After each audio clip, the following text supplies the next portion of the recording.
महानदी तट पर स्थित चंद्रहासिनी देवी आलेख लक्ष्मी नारायण लहरे।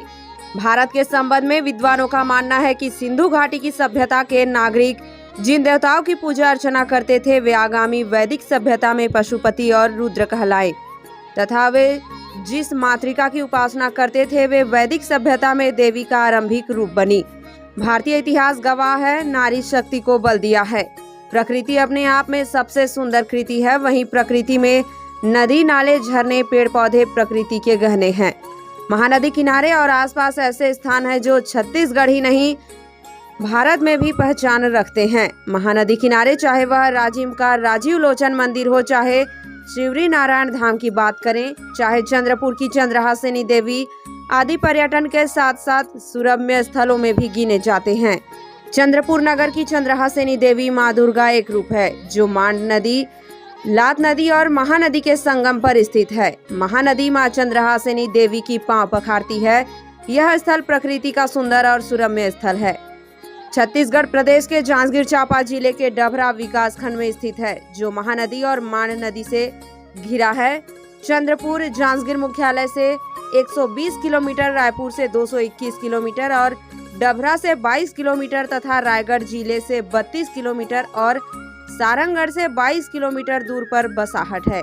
चंद्रहासिनी मंदिर से कुछ दूरी पर माता नाथल दाई का मंदिर है जो रायगढ़ जिले की सीमा अंतर्गत आता है।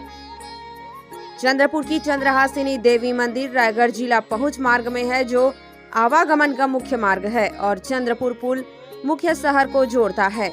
यहाँ 12 माह लोगों का आना जाना लगा रहता है।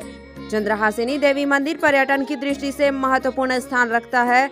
वहीं कुंवार नवरात्रि और चैत नवरात्रि पर विशेष पूजा अर्चना के साथ मनोकामना ज्योतिष कलश की स्थापना होती है। कुंवार माह में मेला भरता है और मंदिर दर्शन के लिए दूर दराज के लोग यहां पहुंचकर मां चंद्रहासिनी देवी के दर्शन का लाभ लेते हैं। देवी का मंदिर महानदी किनारे स्थित है। यह टीला नुमा स्थान है। महानदी में बाढ़ आने के बाद भी मंदिर प्रभावित नहीं होता है।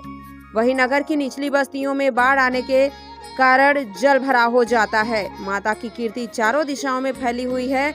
यह मंदिर महानदी के किनारे होने के कारण लोगों को लुभाता है। लोग यहाँ नवरात्रि पर तो विशेष पूजा अर्चना के लिए आते ही हैं, वहीं अन्य समय में भी यहाँ आकर आनंद लेते हैं।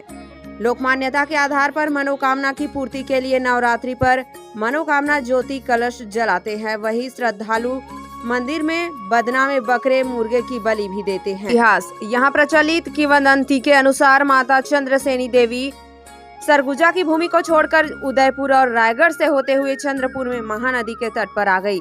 महानदी की पवित्र शीतल धारा से प्रभावित होकर माता यहाँ पर विश्राम करने लगी।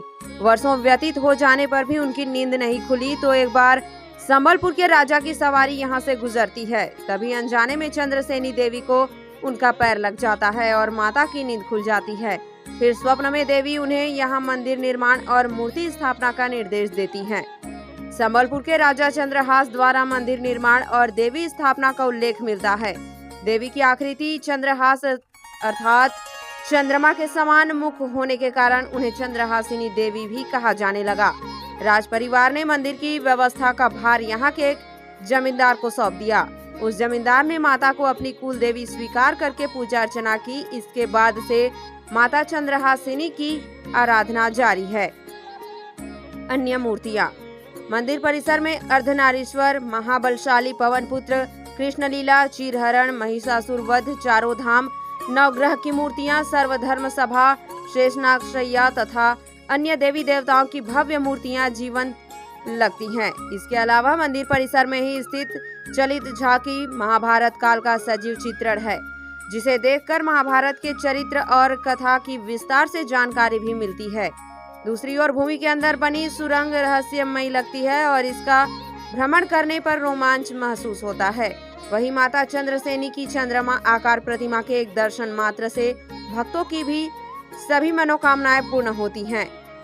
चंद्रहासिनी माता का मुखमंडल चांदी से चमकता है। ये नजारा देश भर के अन्य मंदिरों में दुर्लभ है। चंद्रहासिनी देवी मंदिर का रखरखाव स्थानीय श्री गोपाल महाप्रभु एवं श्री चंद्रहासिनी देवी मंदिर सार्वजनिक न्यास के द्वारा किया जाता है।